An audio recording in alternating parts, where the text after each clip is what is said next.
Stole. My daughter will have back to school night till next week. Stole that. Some people start Monday. Huh? Some people start Monday. Who's starting Monday? Some of my grandkids are, Ooh, but yeah. Ours in Lehigh started Wednesday next week. yeah. This- Alpine starts next week. the 16th. Provo starts next Yeah, week. they all start this house. So welcome. Let's try QC. While they get that together, anybody have any questions or? Hi, this is Shelley with. For the group? Beekeepers. Yes. I bet I can What are do a you, question trying to get hooked up. doing If you for can give me a call back, rural please, bye. achievements this fall, and when and what? Same as I always do. Same as I always do. Well, that's a trick question. About the What- other thing what with are, Caleb What was the is state hook up to spec this. around then? She's coming over to my house tomorrow. Yeah. She won't cite you And if I she know sees. exactly what she's gonna say. You can't do that but I can't report you. That's what she's gonna say. Yeah. So we'll take that offline. If you're, Talk to me. we'll take that. Tomorrow, I'll tell you what I have. So what exactly was the problem with that? I missed that. The EPA, Why? because they felt there was something that could be in OA towels that could like ignite a fire and then No, they had fire retardant in. fire retardant, which they don't.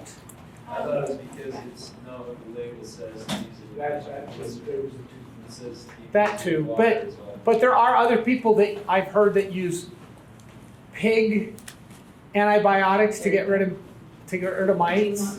So there's a lot of people who do a lot of different things to get rid of I don't mites. think I've used antibiotics. It's not antibiotic, it's I don't remember what insecticide. And then a pig insecticide. So we can take that offline. We can ask Brother Homer here, he'll let us know. Yes, we will ask him. And we have these. These are leftover from our picnic that we had in our silent auction. And what you do, I've got the instructions for it, but I'm wearing one, so it's pretty easy. You take them and you've got the iron-on instructions. You pick your shirt and put it on there, okay? And then Daniel's wife made these for us. You know, the cool bottles for school. And all of us that use the Stanleys and the hard cups, these are stickers that go on them. So, yep, those are 2 apiece. So if you're interested in those, let us know. How much are the iron-on? These are 5. 5 and 2. Yep. Okay. Oh, Pam's calling Oh. Well, we'll get started. you. Huh? I have a question. Okay. I don't know if I should Hello? wait and see if he answers it. I got in my box today and the fourth one in had drone cells. The fifth one had drone cells, but on the bottom it had a green cell, but it was this way, but it was capped. So we're good. Does that mean Yep, we're good. swarming Thank you. or does that mean they're just? They're just probably replacing the queen. Forget whether he was coming or They're not. probably just replacing the queen. So just leave them alone and let them do their thing? Let them do their thing. Okay, we want But to, you just just one thing, Mark. Button on the top right. We received our mission call here last week, and so I'm gonna be selling my hives, if anybody's interested. I've got 2 hives that are 60 grand new queens, I just had new queen this last 2 weeks ago. And all my stuff, so if anybody's interested in it off, let me know. Cause I can't take care of them in South Africa.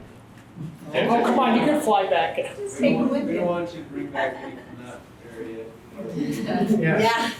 Stole them under your I seat. need to get with you on those little mini frames that will contact. Okay, we want to welcome Seth Homer from Homer's Bees.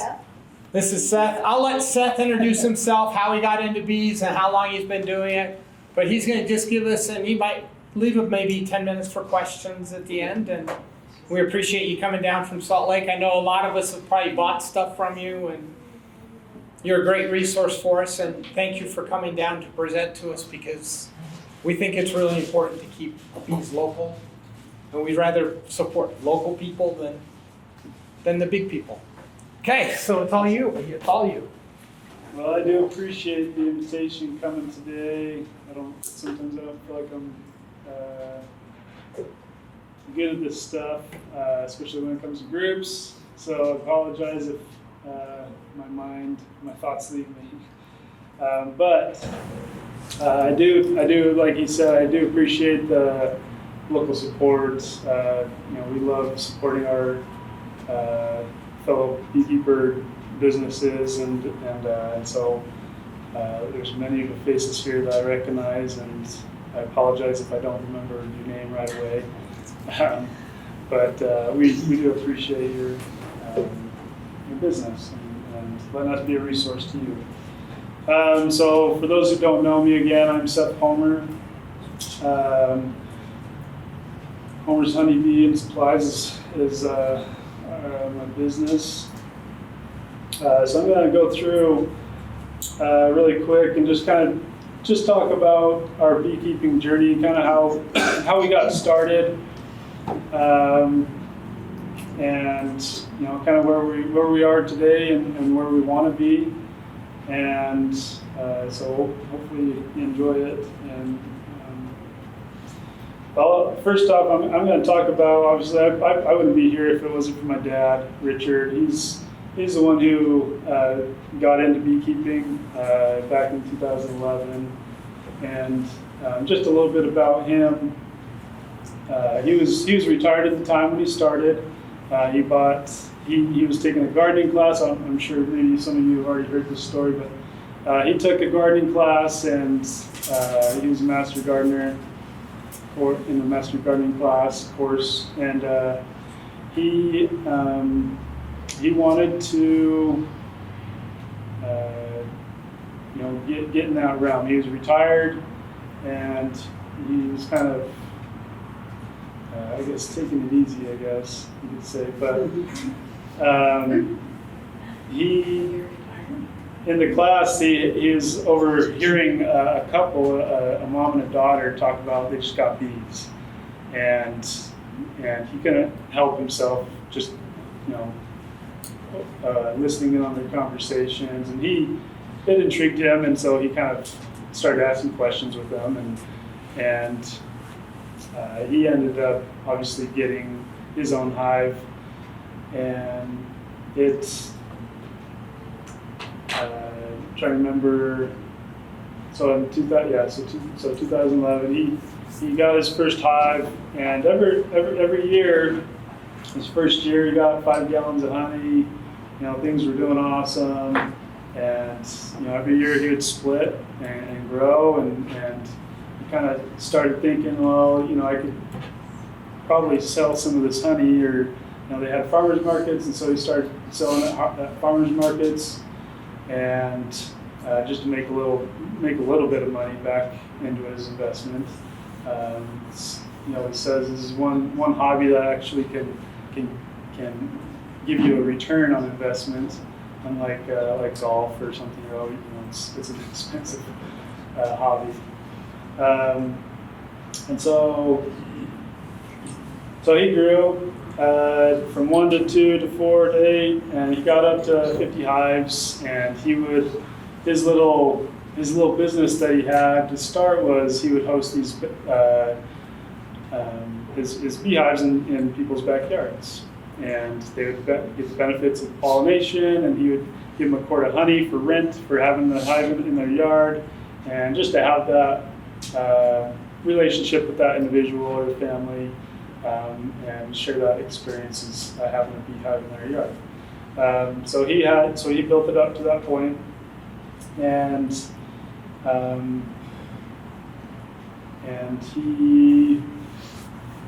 he got in contact with, I think it was when he visited the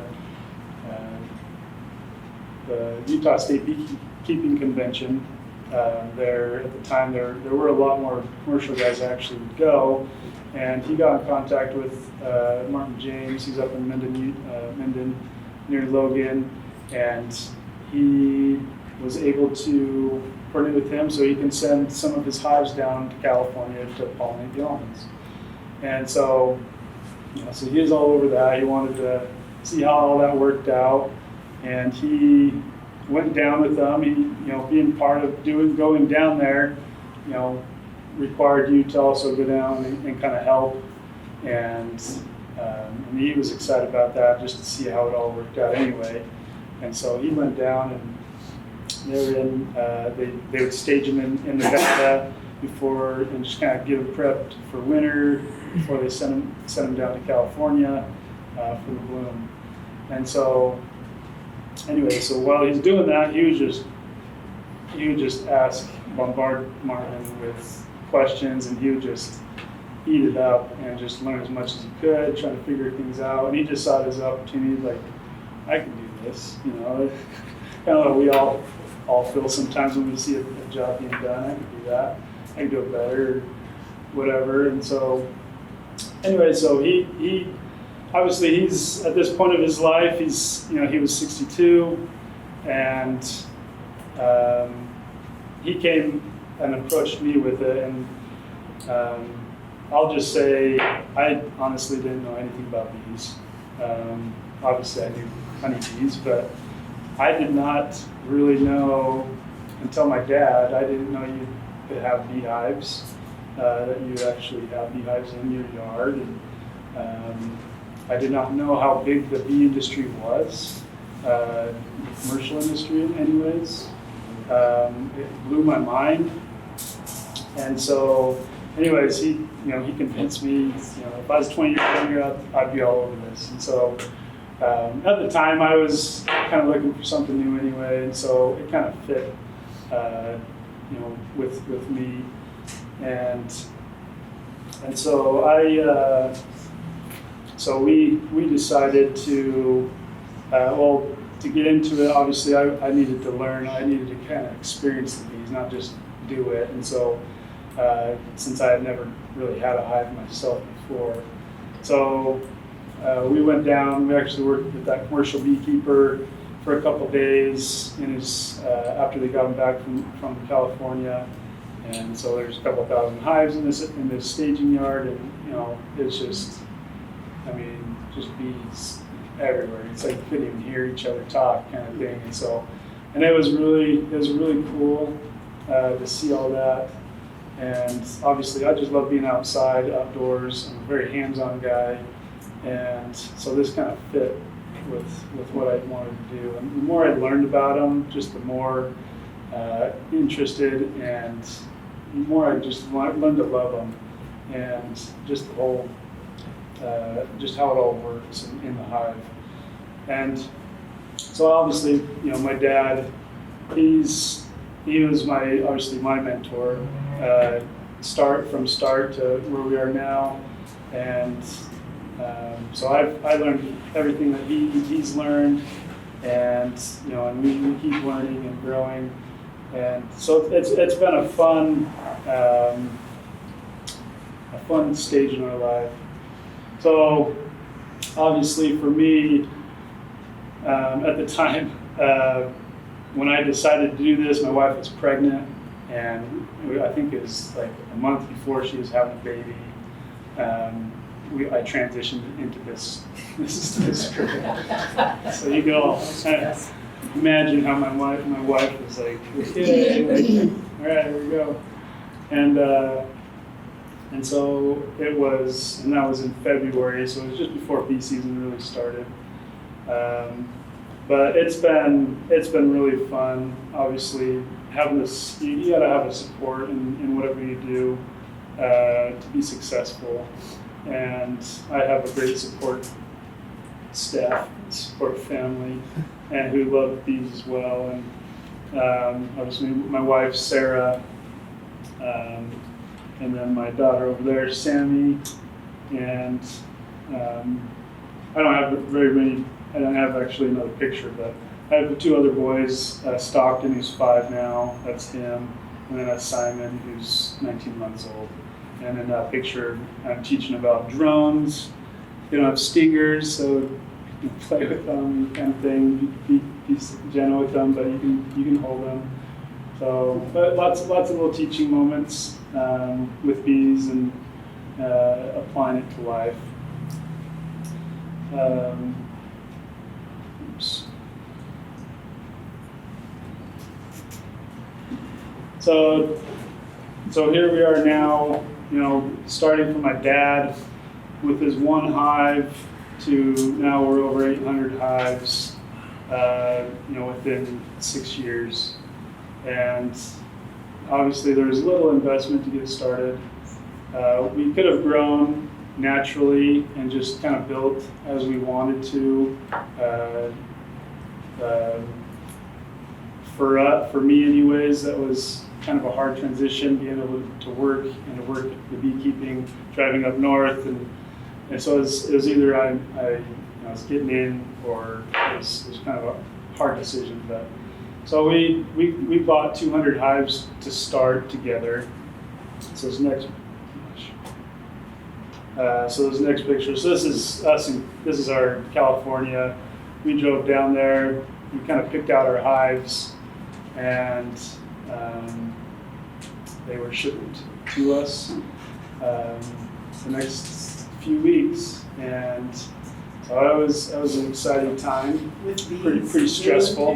What's that? They were shipped to you with the bees in them? Yes. Yeah. So this is a commercial beekeeper who is selling some of his hives, and so there's always guys who are wanting to get rid of hives, getting out of business, or that's in a lot of times, like this guy, he would actually build his hives up and then send them over here and then sell half of them to somebody and then ship the rest of them back home, and then he would do splits to build back up again. So he'd kind of that was kind of the way he did it.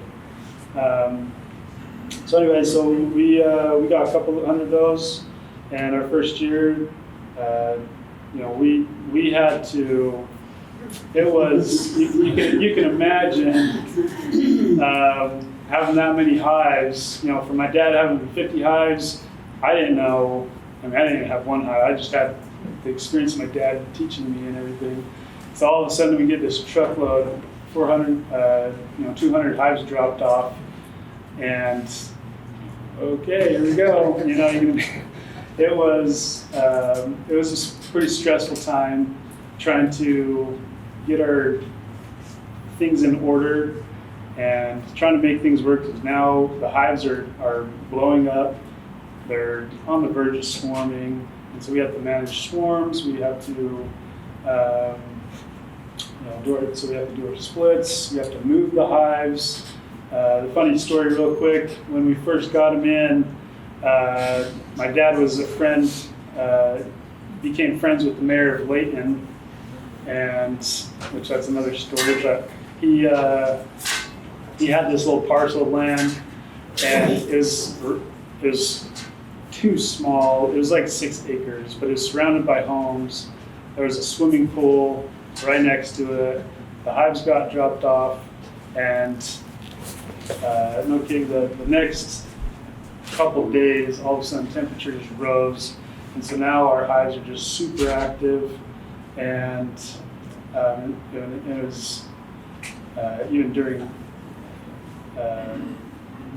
for those who are at LDS, General Conference weekend, and which meant there wasn't really a lot of news going on. So we had all these hives dropped off, and we had this neighbor who had in a swimming pool. We had tons of bees going up there to get their drink. Right, they just had this long trip, so they're going to drink, and she ends up calling the cops, which we were in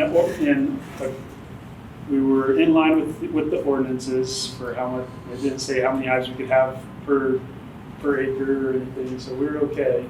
So that was fine. But that was enough for her, so she called the news.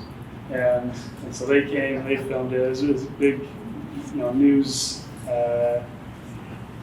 article and on TV and stuff, and during conference weekend. Layton family got some new neighbors, and they're annoying to say the least. Yeah, how about this? Hundreds of thousands of bees moved into a field behind the family's house, but they're not staying there. News specialist Tanya Dean is in West Layton tonight. Tanya, that's a lot of bees.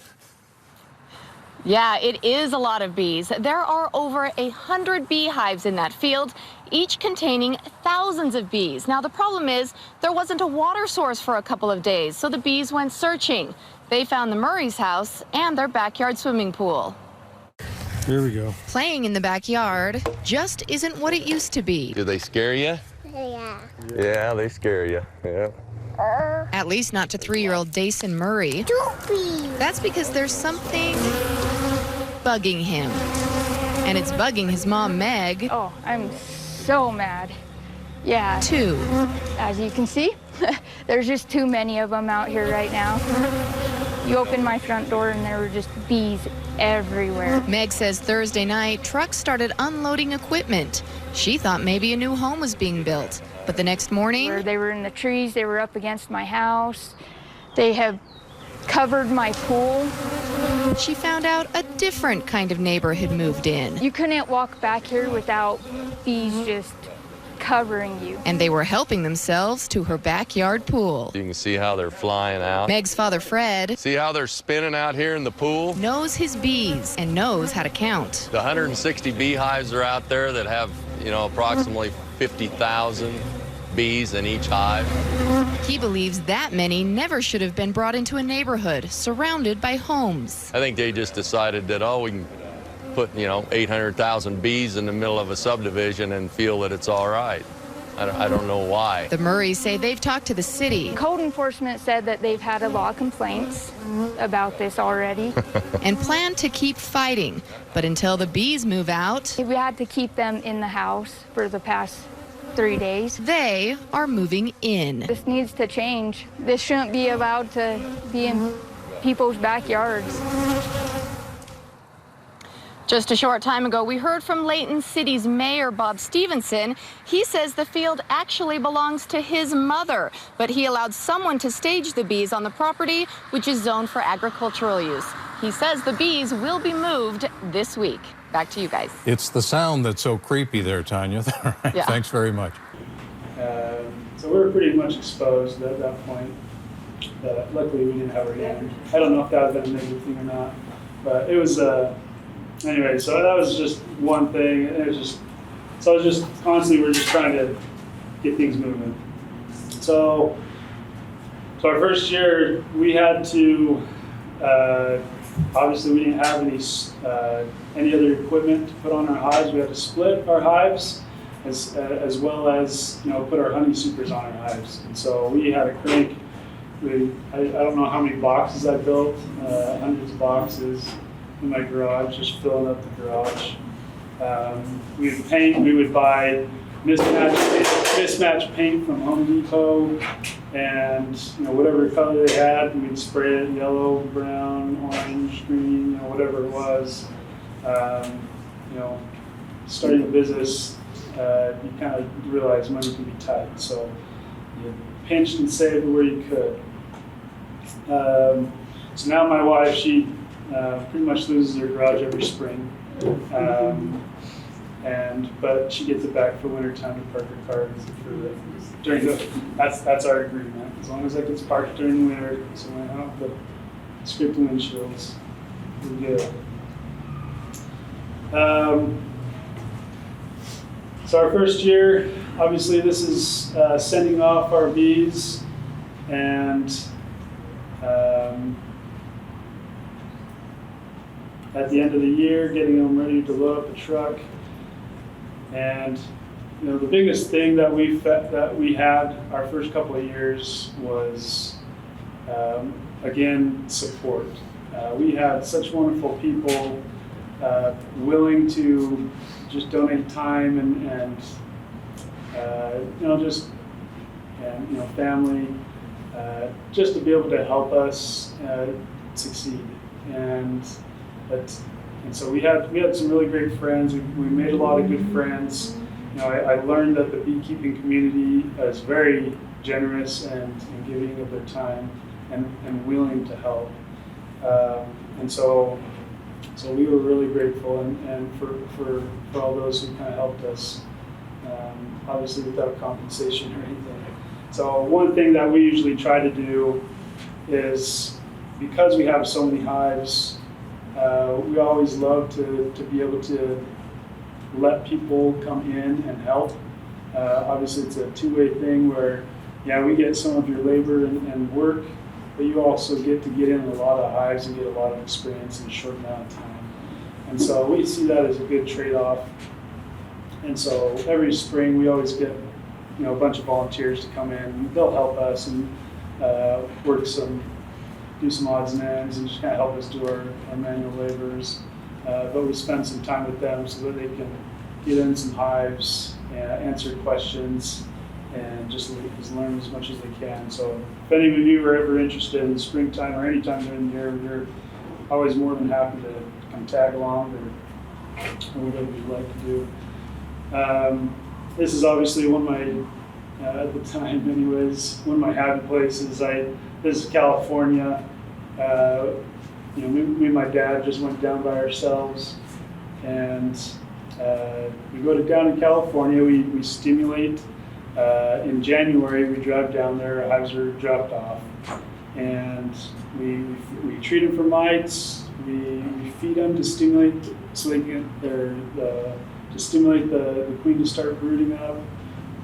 So that's first part of the year, and then by second week of February is when they get put in the almonds. So now we have bees hatching out and the hives are growing, and so we have to have strong hives to get paid on in the almonds. If they're not strong enough, they don't get paid.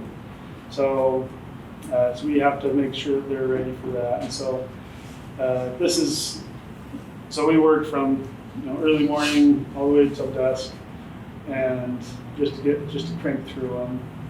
And anyways, it's kind of a peaceful place to be. I don't know if any of you have been out in the Central Valley, California, Bakersfield. Beautiful, just beautiful.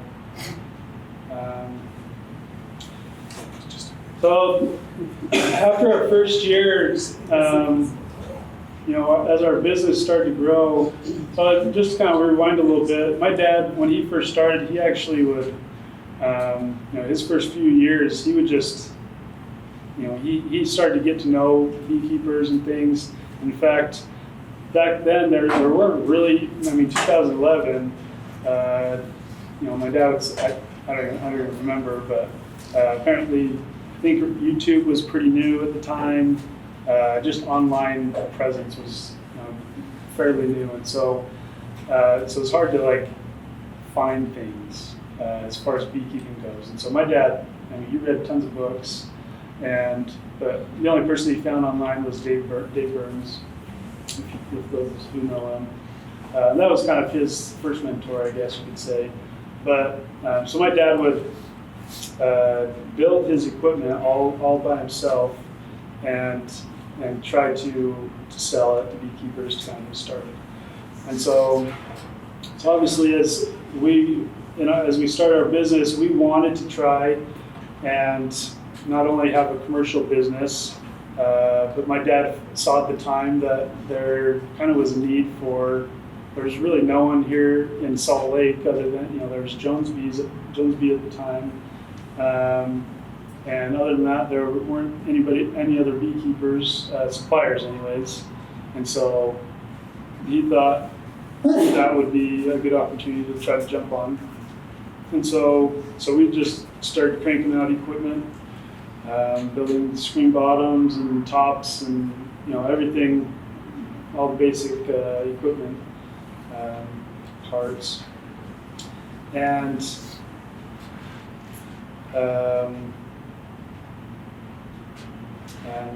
we get to the point where now we're I feel like we're pretty, as more than anything, word of mouth. We try really hard to give people a good experience and hope they turn business our way. The advantage of what we were doing here, building it all ourselves, we actually grew a lot during COVID. Where all these box stores ran out of equipment because the supply chain was basically just at a halt. We were still cranking out, building, painting, and so we had a lot of people find us that year, those couple of years because of that. And so we were in a way blessed for that. And those are our first nukes that we made up to sell. I think we only did 30 or 40 nukes, maybe 50. just trying to learn the ropes, trying to figure out how things work. As everybody all knows, you know, it's not as easy and as great as it's always made out to be. There's always something that goes wrong. And, you know, we, being as big as we were, for us, you know, you kind of learn the hard way sometimes. And so there's been times where as we're growing, we're learning who's in control, and it's not us. It's the bees are what's driving this whole thing, and so we have to adapt to the bees and help them and work with them to help them accomplish what they're trying to do.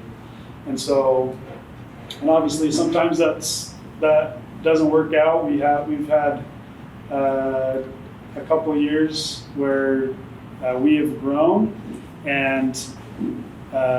but it's just still me and my dad, and it starts to stretch us out. And between our retail, you know, sales and helping with customers and all that, and honey and bees, you know, we're kind of being stretched a lot. And so we had one year, a couple of years ago, where we learned the hard way, where we just couldn't get to our hives fast enough. You know, we always talk about how important it is to check on your hives regularly. We got to a point where it was taking us, you know, 2 weeks, and then it was 3 weeks, and then there's some instances where it almost took a month to get back to someone. And especially during the early part of the season is most critical. That's when, you know, that's when your hive's building up. Queen fails or something, well, your hive is gonna, you know, it can crash, or, you know, something happened where it just slows down the progression of the hive to where now we can't. It's going to take them a long time to get back and build back up. So we you know, in this instance, our queens, some queens just don't take. You know, it's not as 100%. So we've had some where queens were lost, and we weren't able to get back to them fast enough. And so what happens after that time period where there's no brood, no queen? You get a laying worker. So we had a good number of laying workers one year, and I never want to see that again. It was a sad thing, very frustrating and heartbreaking. All the work that you put into it, and see the bees just, the colony just not make it. So it usually takes one time to correct that. So now we're kind of to the point where, you know, we have to, me, my dad, we can't do it ourselves all on our own. So we're fortunate enough we can hire some help in the springtime to get past that really critical crunch time, and so we don't have those problems, and then keep someone along throughout the summertime. My favorite. Right? I didn't think we'd ever have this in our hives. This was during the fall, and this is obviously another thing that happens when a hive crashes and there's no bees in the hive, or they're too small. Wax moth gets in there and they just take over. And so I remember opening up the lid, and I'm just like, what the heck? I can't believe that was in our hives. So I had to document that one. Yeah, just punch out the foundation and replace it. So these are, you know, there's always things that are going to come up in beekeeping. So that first frame, why did they build down on that? Did you have two boxes and you didn't have a frame below, or what? Yeah, that's exactly right. So that's just we forgot to put a frame in or whatever it is, and we pulled it out. And, you know, it wasn't coming out very easy, and then realized that is 2 frames in one. So, and they built it out quick. That's a beautiful comb. Yeah. And unfortunately, I think I had a little brood on it, so that was, yeah. So what's the black stuff on the top of that? Just the The black plastic frame, foundation. the black foundation. No, okay, but in the wax, That's all waxing off. That's the. Oh, this one, that's this just, one that's over just here. dark. Honey, capped honey. Yeah, just probably kept. That's dark? Yeah. All of it, yeah, I think all this is just It's just honey. old coal that's been filled with honey. And you have to scrape the wax off periodically. Obviously, you know, there's downsides to beekeeping, but there's also some upsides. Obviously, we love seeing healthy colonies. You know, that's what we want. That's what we all want is a healthy colony, a strong, healthy colony. So, you know, how do we get there? That's what we're all striving for, right? And so we're always learning. We're always trying new things, trying different things to what's best for you, what's best for us. Something that else that drives us, we just love helping people. It's fun to be able to not just interact with each of you, but build relationships and you know, basically share what we know. You know, one difference that I think in many ways is different than us than a commercial guy, a normal traditional commercial beekeeper is, you know, my dad, I mean, he started as a backyard beekeeper, and he took the things that he learned and he built them up into what we do now. So everything that we're doing now in our commercial operation is what I do in my backyard hive now. There's nothing any different. We're just doing it on a larger scale.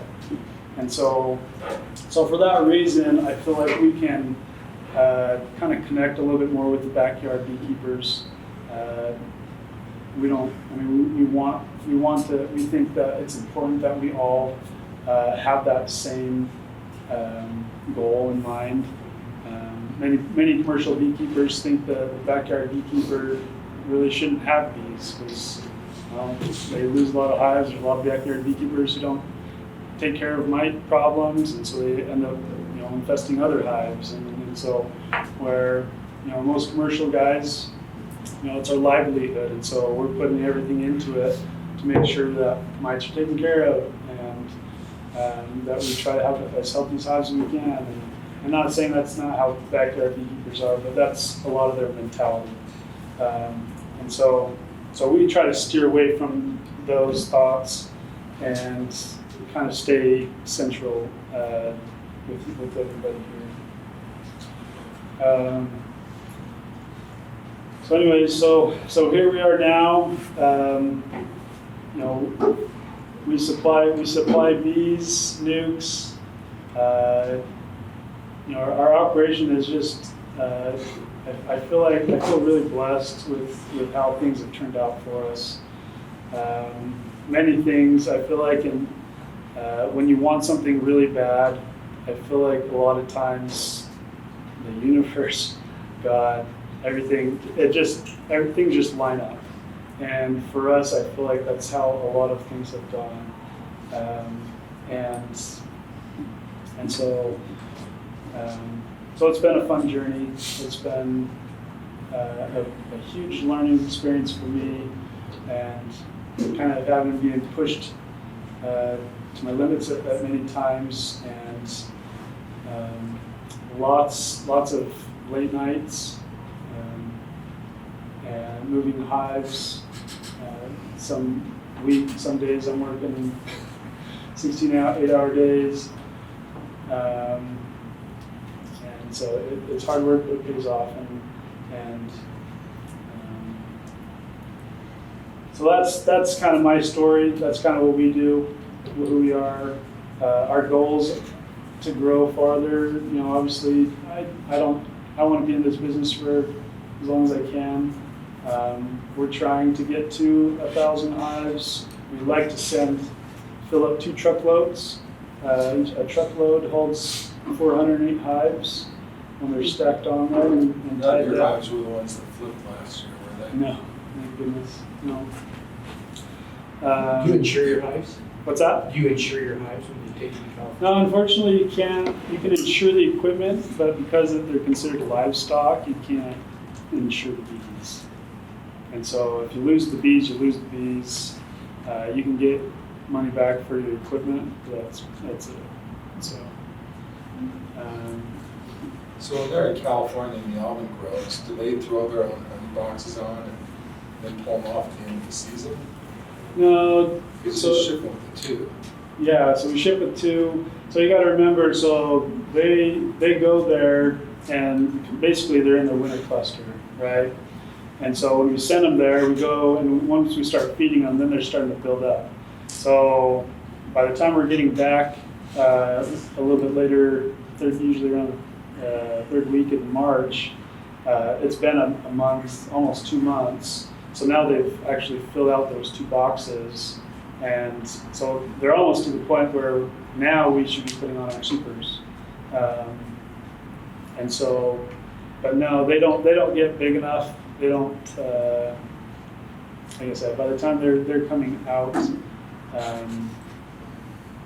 the bloom's pretty much over. And so there's not enough. So you don't go to Washington and do the apples? No, we haven't tried that yet. We might try going up to the Dakotas, Montana for the alfalfa, for the clover honey. But so far, we've just done the almonds, and that's been enough for us right now. That's all we can handle right now. So, so anyways, that's my little presentation about who we are and what we do. Feel free to, I don't know if you have questions. So my one question is, so I've gotten bees from you before. So do you guys make your own packages? So normally we do. So we usually can produce anywhere from 300 to 400 packages.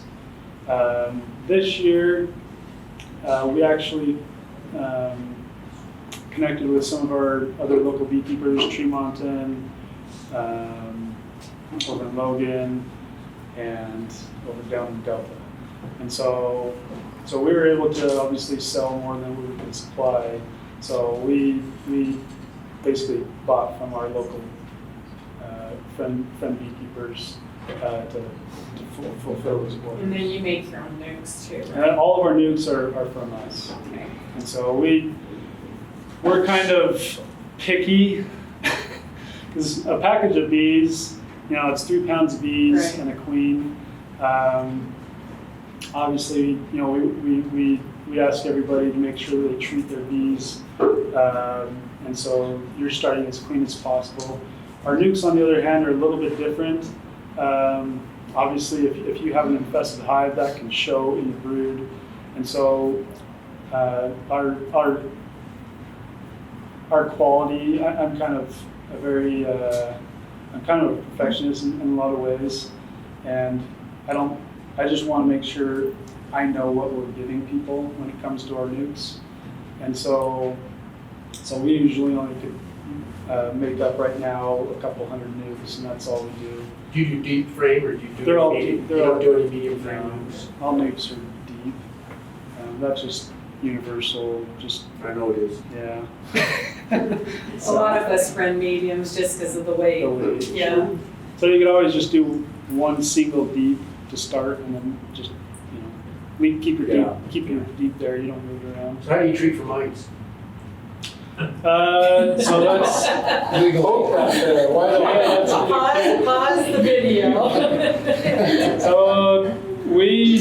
So just so you know, you can all find this on our website. I've actually kind of created a hive calendar, so it kind of goes over what we do throughout the year here in Utah, and it kind of gives you a breakdown of what you need that month, what to do, mites, and then what to do next month. So you kind of have all that broken down. As far as our bees here in Utah and even California, when they're there, they're just a little bit earlier.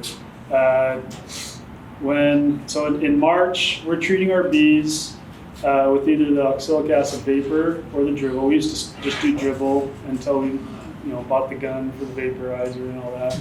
So we used to just do dribble, but so you can do either way, and they're both great, effective treatments. You want to do it as they're just starting to raise broods. Once you're seeing pollen, that's a sign that they're going. And so we want to give them a clean dose of the vapor dribble, and that will have a very effective mite kill on those phoretic mites, because there's no mites in the hive under cap, because they haven't capped anything off. And so all the mites are going to be on the bees. So that's a great treatment. That's what we do. So that's our first treatment. Our second treatment is going to be the oxalic acid extended release, so the sponge. And we put those on usually in May, later mid-May to June. We'll throw those on, and they will last in there and usually it kind of depends. This year we're a little different. Last year we just did the one treatment, and that lasted through the summer. It's a 45-day treatment that you can use it for, and that will last, that month and a half. The nice thing, like Randy Oliver says, one thing that we try to do to follow him is treat early. Be preventative. Don't let the mites build up. Don't give them a chance to build up. The more you can control that earlier in the year, the better off you'll be, not having to react to the problem later in summer and fall. And so we try to keep them as low as possible through the summer months. So that's our summer treatment. And then, hold on one sec, I'll get back to you. And then we usually start testing. We'll do some tests, and later in July, if we're seeing, we're taking sample tests, not every hive. So we take a handful of tests out of every yard, and we'll see where we stand. If we're seeing that mites are building up for some reason, we'll treat everything again. But we use formic acid in the fall. That's our mite treatment, Formic Pro. We've used that since the beginning, since we started. We've had really good results with it. But after you've done pull honey. This is after you pull honey. You can use it with the honey. It's an organic treatment. It's proved. It's proved to have be treated with honey supers if you wanted to. So that's what we do in the fall. And then obviously it's a temperature sensitive treatment, so you have to apply it when the temperature's right. And so usually the first part of September is when we get there. And then after that's done, we pull our honey before that, we put the Formic Pro on, and then we will do another treatment of, again, the dribble or the vapor in November. And this is, again, the time where the hive has now, they're to their winter cluster now. They're not, probably have very little brood, maybe baseball size worth of brood in the hive. So that means, again, if there's any mites in the hive, that treatment's going to have a really effective kill on those mites. And so that means we're going into winter really clean, as clean as we can be anyway. And so something that I think it's overlooked is after your fall treatment's done, you might have a good kill, but you might also be around somebody who didn't do mite treatment. And so maybe their hive crashed, and we call it a mite bomb, where their hive is just blown up it's infested with mites, and your hive goes out and robs that hive and migrates all those mites back to it. And you just don't know that. And so that's why we like to make sure we do that final treatment in November, just to make sure anything like that has been taken care of. So that's our mite treatment regimen. And so we've had really good success with doing that. We like to try to stick with the organic acids. We've never used Apivar unless we really have to, or any other mite treatments. And our overwintering results, we're usually around between 7 and 10% loss is what our. And so, obviously, on a larger scale, I think the national average is around 40%. And so, this year I think it was almost 50. So, So we feel like we did pretty good. We actually bumped out. We were normally around 7. This year we were 14. And so whatever, I think mites really were bad last year because it was so warm early and so late. That was a loss 14% loss. Yeah, this last winter. This last one. And you're usually 7%. Usually 7 to 10. It's pretty good. So Yeah, a lot of people had a hard time this last winter. yeah. It sounds Any other questions? Yeah. I have a question on this oxalic acid dribble. Because some people said that they did it early, like in February when it was, you could open the hive and even though it was cold.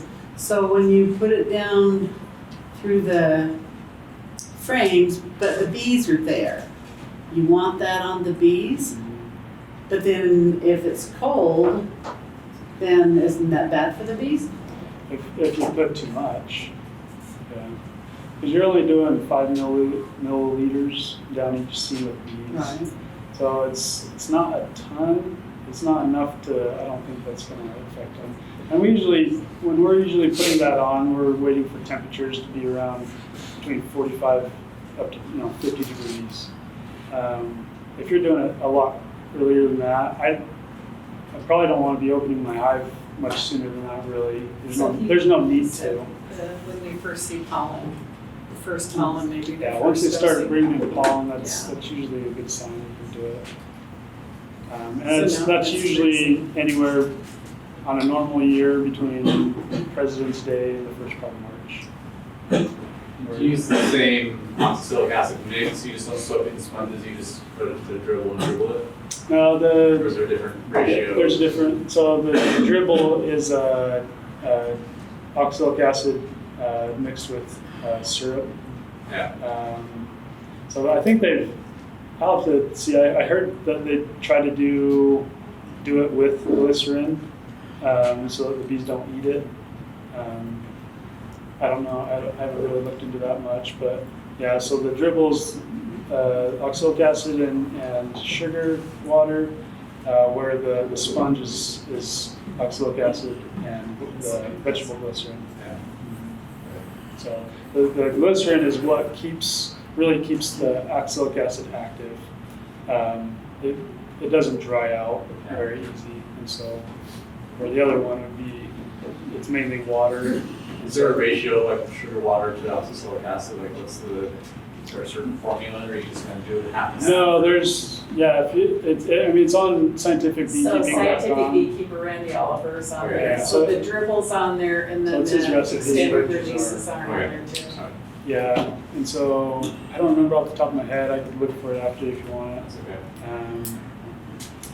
And then, but the glycerin and the oxalic acid, it's a 1-to-1 ratio.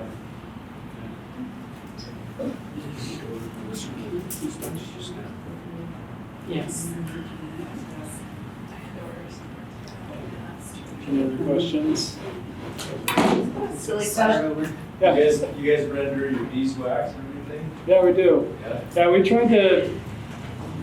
try to keep as much as we can. When we're going through hives, if we get, the bird comb or, anything that we can scrape or clean off, we're doing that. We collect it, we put it in a bucket, and we end up with, these 5-gallon buckets just full after a couple days. And so between that and the wax that we get from our honey extracting, we render it down. We're probably, it's my dad who really has the time to do it. And so, but we really need to have a better system of rendering. Like, I feel like there's a lot of steps to his rendering, which it turns out nice, but even we're looking at like a wax melter and stuff, just even for the summer months. But yeah, it's something. We make lotions and lip balms and so we try to keep as much as we can. Yeah. So just out of curiosity, when you take your hives to California and you send them with 2, who puts on the 3rd box? Who keeps track? In California? Is that what you're asking? In California? So we don't put supers on in California. So then what if they get so tight in there and then they swarm? Well, so it's kind of like your hive here. So they're starting in January in California, where here we're starting in March. So it'd be like your hive, March, April, May, so the end of May, towards the end of May. That's about the time you're putting a honey super on, right? And so, so over there, at that point, they're coming back to us. And so that's when they're the strongest without swarming. And that's what gives us the chance to be able to shake packages, take some bees away from them, and that relieves some of that pressure off the hive to want to swarm. And then we split the hive, and that obviously should, for the most part, take away that urge to swarm. And so for us, it's important that we split our hives just for swarm management. And then we let them build back up again, and then eventually put on a honey super here. We used to live where you just have a creator of queen that new one. No, in fact, I probably should have added that onto the slide. So no, we usually purchase queens to put in our splits. For how many hives you have, and to gamble that many hives to hope the queen takes, and the time that it takes for that to happen, and if it doesn't happen, then that's a lot of time that you lost. And so we put queens in right as we do the split, so that way they can just build and go. You raise your own? We do raise some of our own. We can't raise them for nukes or packages. It's too cold here in Utah to raise queens that early, and so we outsource our queens for those. And so usually by April, we'll start raising some of our own queens. We haven't got to the point we want to. I mean, I should have looked to see how many queens we purchased this year. I'm guessing we probably purchased like 1,000 queens. And so that's a lot of money. And if we could raise our own queens, that would obviously help a lot. And we would prefer to do that. But again, it's our time. Where can we put it, without taking from somewhere else? If we put our energy into one thing, we're pulling from something else, and that's usually our bees. And we can't do that. So until we can get to the point we can do that, and we'll kind of be more of a small scale for our own operation. So when you do your splits and you added a new queen, do you locate the queen for each hive when you split so that you know which one to put the other queen in? Or with this volume, yeah, so like a lot of time. That's a good question. So we've tried it a couple different ways, trying to be efficient in what we do. Because one thing, again, I wonder if I could really quick, you can start to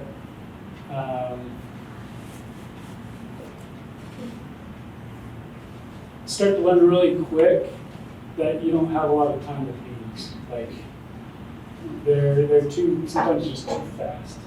So I'll show you. I could see a balance between like just sticking a queen in each side of the split just to save time from looking for it. But then again, you're buying twice as many queens that way. Right. Well, so in the past, what we've done was, or what we're doing now, is we will actually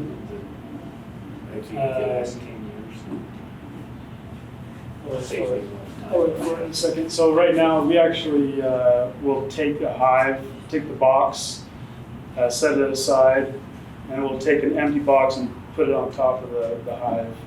And we'll take all those frames, we'll actually ship all the bees down to the bottom box. And we'll put a queen excluder on, and then put that box back on. So now we know the queen's in the bottom. We don't have to go looking for her. And so now we can just take that top box, and that will be our split. We tried when we take them out and when we move them to a yard and we're making our splits, then we can just pull that box out and move it. Usually we have to go through and just make sure resources are pretty equalized as much as we can. Because there's been times where our first time doing it, we just pulled it off and okay, let them go. We know the queen's over here. We put a queen over here. But the problem was sometimes this one had all the honey, where this side didn't have much honey, it was just pollen and brood, and they struggled because they didn't have resources. So you have to have that balance. You got to share those resources so that both sides will be successful. So that's kind of where we are now. Before we would actually go through and try to find the queen, and as far as making packages and things like that go, or our nukes, when we're doing pulling nukes, we will actually kind of the same concept. We'll either shake them all down and let them come up, and then the next day we'll go back and we usually mark which frames we want to take that are good brood frames, food frames, and that way we're just going through and pulling frames and putting them in the new box. Before we would actually go through and try to find the queen. And we have, now that it's just not me and my dad,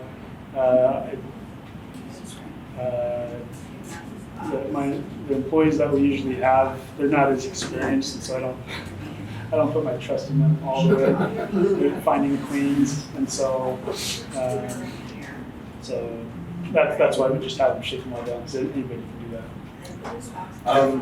So what is the ratio between hives and acreage on like an almond farm?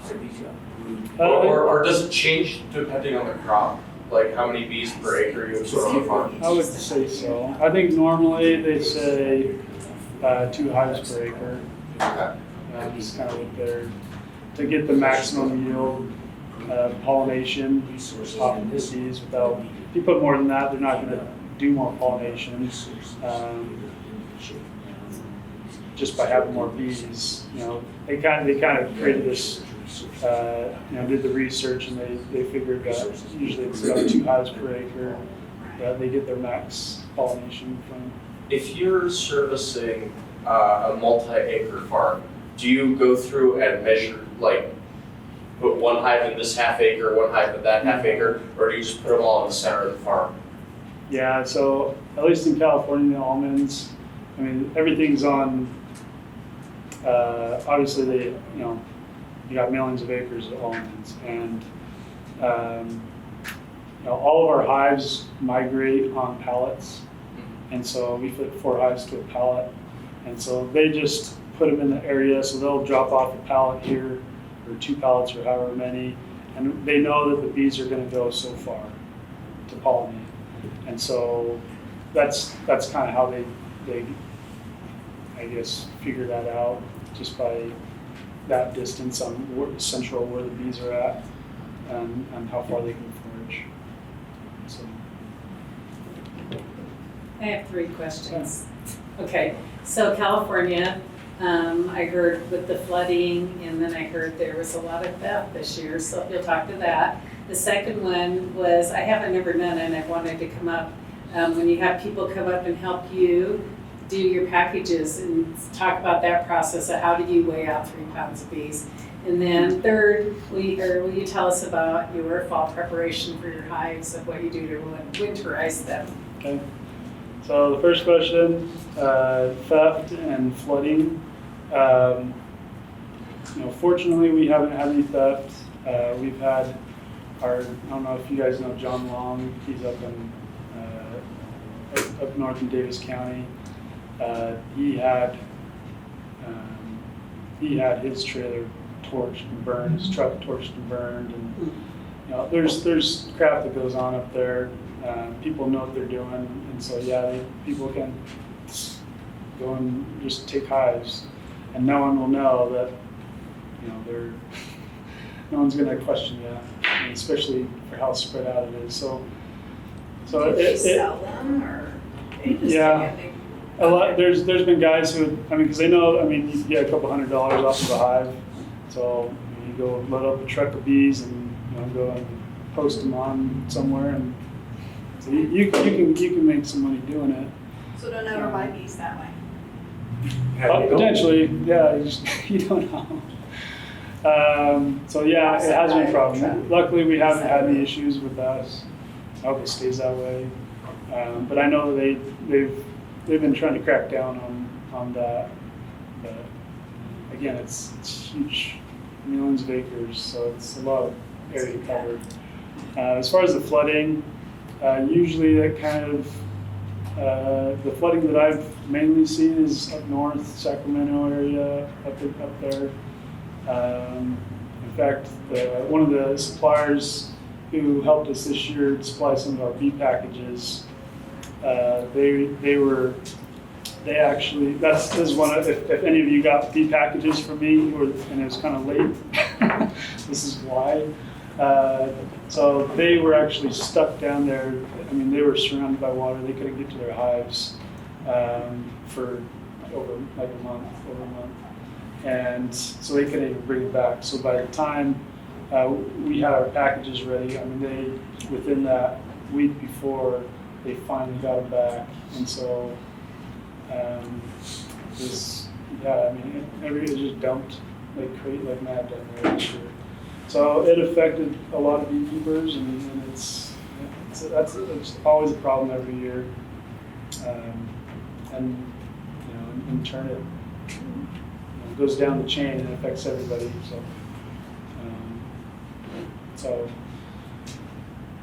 Second question was how do we do our bee packages? So this was, we still don't know what we're doing. I feel like it's like when we first started, because there's a lot of different ways that beekeepers do it. The method that we do it is that we put smoke in the front of the entrance of the hive. And so we make sure we check that they're strong hives, that they're spilling with bees. And we put a queen excluder on top of the hive and we call it our shaker box. It's basically this box that has these slats that are kind of angled inside. And so as we smoke the bees, they'll come up and they'll just kind of fill that cavity. And we take that, we hit them, bang it on a collecting box. And once we kind of fill that up, then I can grab those bees.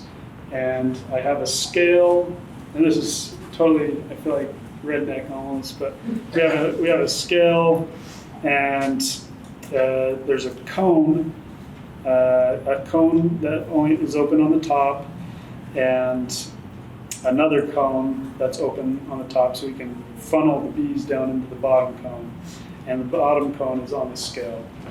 So we just shake in 3 pounds of bees, and then once that's there, then we can move them and put them into the cage, the package cage. It's only redneck if they're traffic cones. No, that might actually be a good idea.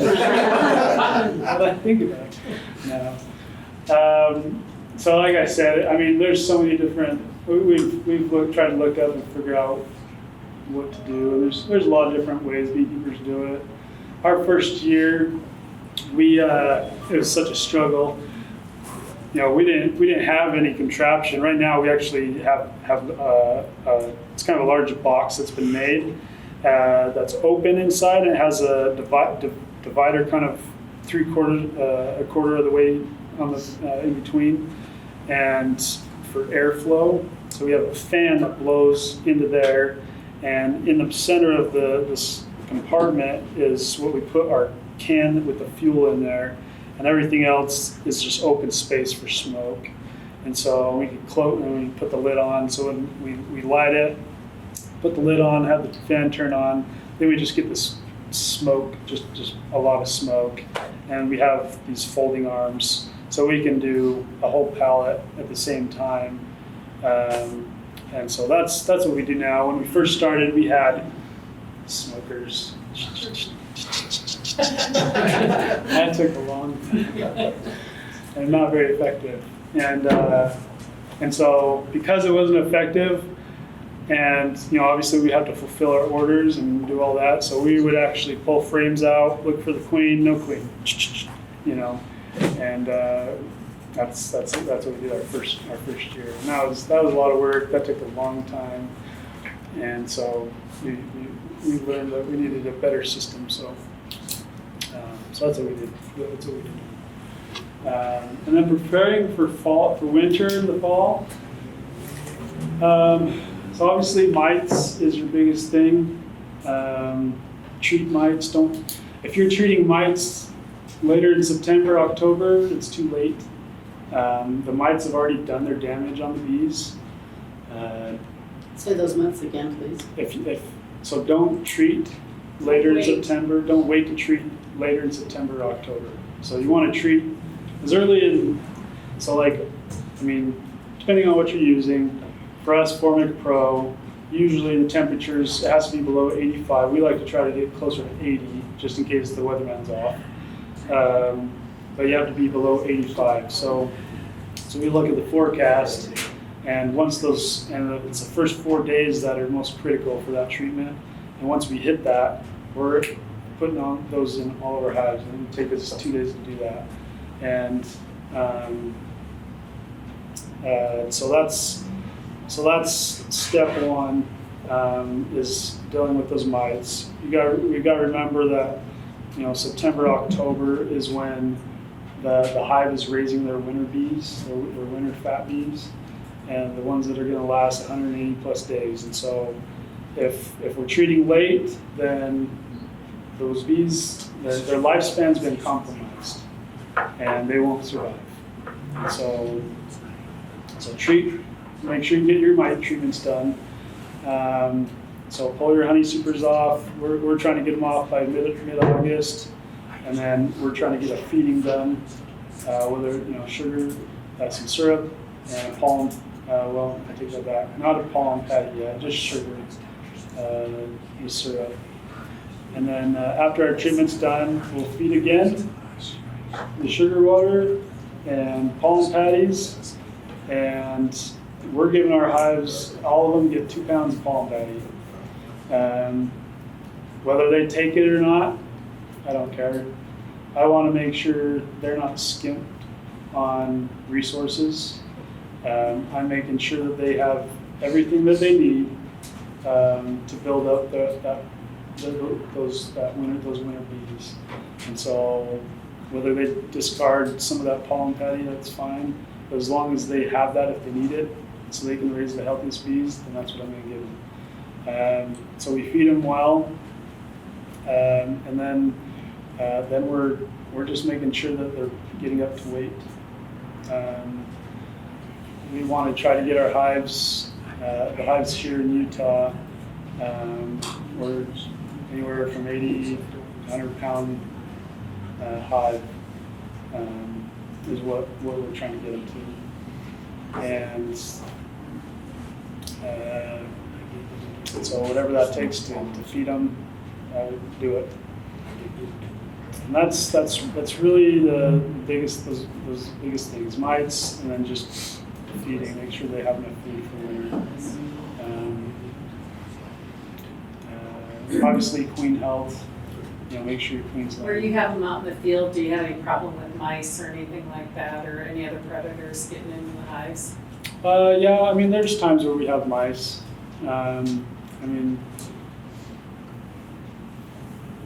Usually early on, there's not a problem, but if the hive is small enough, because they're all clustered up, they're not, the bees aren't going down where it's cold, right. They go up, and so sometimes there is a little, and it's the temperature in the hives, nice 70 degrees, so great place for a little mouse. And so not very often do we get that, but every once in a while that does happen. And usually, obviously, we open up a hive in the spring, and out comes running the mouse, and we clean up the mess. put it back together. Usually we have to replace the frame or something because they chew everything apart. Mice usually are a huge problem for us. So I always thought they would be, but not as much as I thought. Does that answer? Is there anything Yes. else that I missed? No, I that you mean, wanted to when we look at go our over? backyard beekeeping, it was like you were talking originally, we think we're in control, but the bees really are, right? And us as backyard beekeepers, we're, putting excluders on, and we're putting insurance reducers, and we're putting mice guards, and we're wrapping them with foam, and we're doing all this stuff to winterize. And if you have, the main thing is if you've got a healthy hive going into winter, they're gonna take care of themselves. Yeah, so I was reading an article in, I can't remember if it was the American Bee Journal or, what's it? I can't remember the name of it. Anyways, one of those magazines. There's a guy over in Illinois, and he's been keeping bees for many years, and he doesn't do anything to cover his hives. And he had 3 main points, and I totally agree with this. And obviously, one is a healthy hive, and that means that you're treated for mites, that you have a good healthy cluster. Second was they have enough resources, so they got enough honey for winter. And the third one was a dry environment. Obviously, we all know, cold and moisture do not mix well. It kills bees. And so if you have a hive, when you're pulling it open in the springtime, you got mold and you got other things, that means your hive inside was moist. So what do you do to take care of your moisture? So what we do with all of our hives, we have top entrance. And so that allows the bees to kind of control some of that airflow and let that humidity escape the hive. I'm sorry, what? A top entrance. A top entrance. So are you talking about the migratory lid with the hole in the top, or you're talking about the front of the migratory having a hole in it? Yeah, so in the wintertime for our hives here, we actually, my dad, he kind of stole the idea off of Dave Burns, and kind of designed it himself, tweaked it himself, but we call it our bee beanie. And so it's an insulated top. And so we take the inner cover off, so that's for summer months, right, spring, summer. So we take that off when the temperatures are getting 15 below, and pretty consistent. And we put this is our insulated top on, and it's just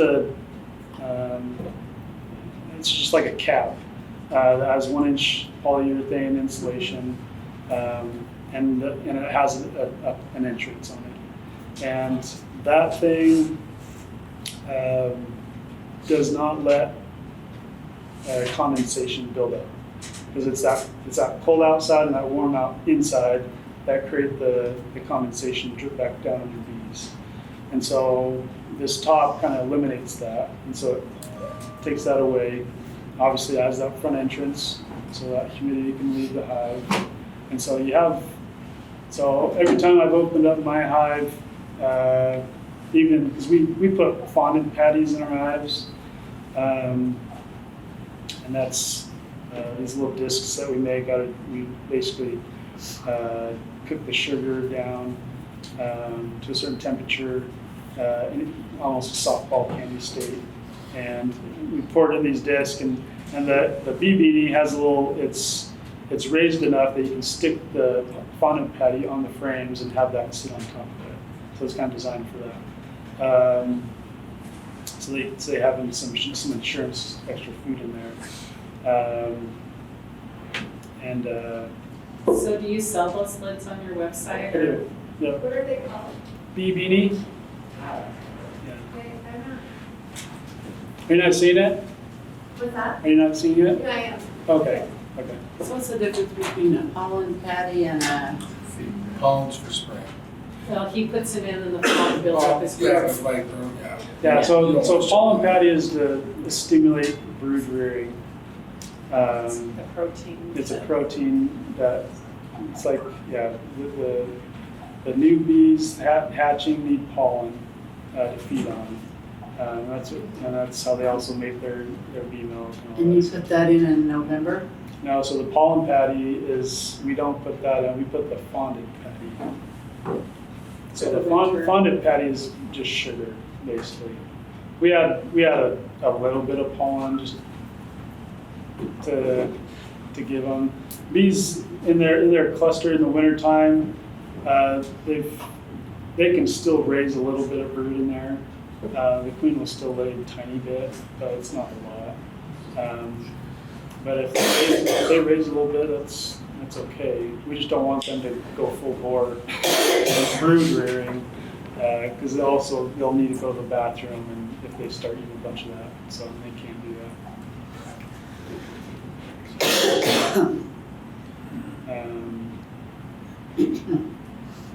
So those are the big three things: healthy bees, taking care of mites, feeding, making sure they got enough honey, and then a dry environment. And this guy, he's like, I don't lose my bees to the cold. They don't die. Bees don't die from cold. There's usually other reasons that factor into that. Whether, again, you didn't treat for mites, whether it's a humid environment inside, not enough food, whatever it is, not a strong enough cluster, which usually is due to mites. And so they just slowly die off to the cold, and then they can't keep themselves warm. And they get smaller and smaller and they die.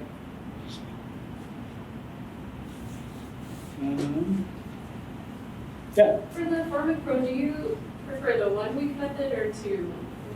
No, it's still say like put double, like all of it in for 1 week or?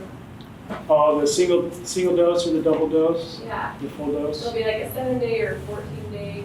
Yeah. We've always just put the 2 in.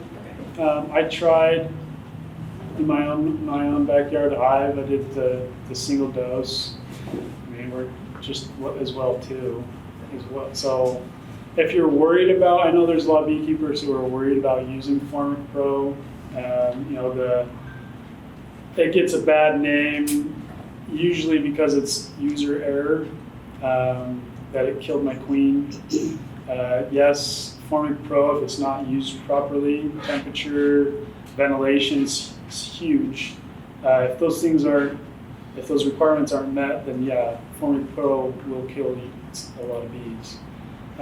It still does kill some bees, but it's not going to kill more bees than what will die in a normal day anyway. And so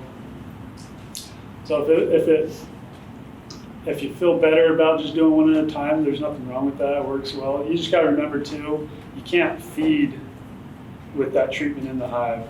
So if that means, so you got to kind of read your hive too, and the time frame that we have. If you're putting that in October or late September, and you're doing that 21-day treatment, well, that's the time you should be feeding your hive, making sure they don't have to wait.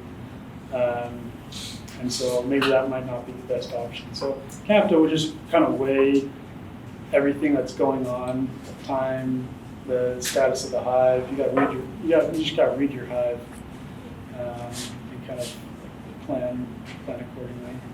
But we've had really good results with just doing a full dose, and they do well. A lot of times they can kill struggling queens though. So if you have a weak queen, sometimes that will do it. Do you just crack the top cover? Do you have to offset the boxes a little bit to help quarantine? So we have to offset our boxes because our pallets, the entrances are reduced halfway all the time. And so because of that, the ventilation isn't adequate. You're not using screen bottom boards? No. All of our pallets are just solid. And so probably for the stability, of the wood and everything. So yeah, we have to offset our boxes so that there's adequate ventilation. Other than that, if you just have a normal hive, it says that you need to, if you have a screen bottom, close off the screen bottom, open the entrance all the way, and think make sure there's a top entrance, and I think that's it with a normal hive. And so, but it does, if you do use it, we tell everybody, just read the instructions. Everything's there that you need to know. If you have questions, you can call us or whatever. But again, that's, people tear off the Formic Pro, the outer the paper that's covering the chemical. People take that off and just put the gel pads right on the hive, and that kills your hive. It releases the chemical too fast, and so it's like, it says it in their instructions. So as long as you follow that, you should be okay.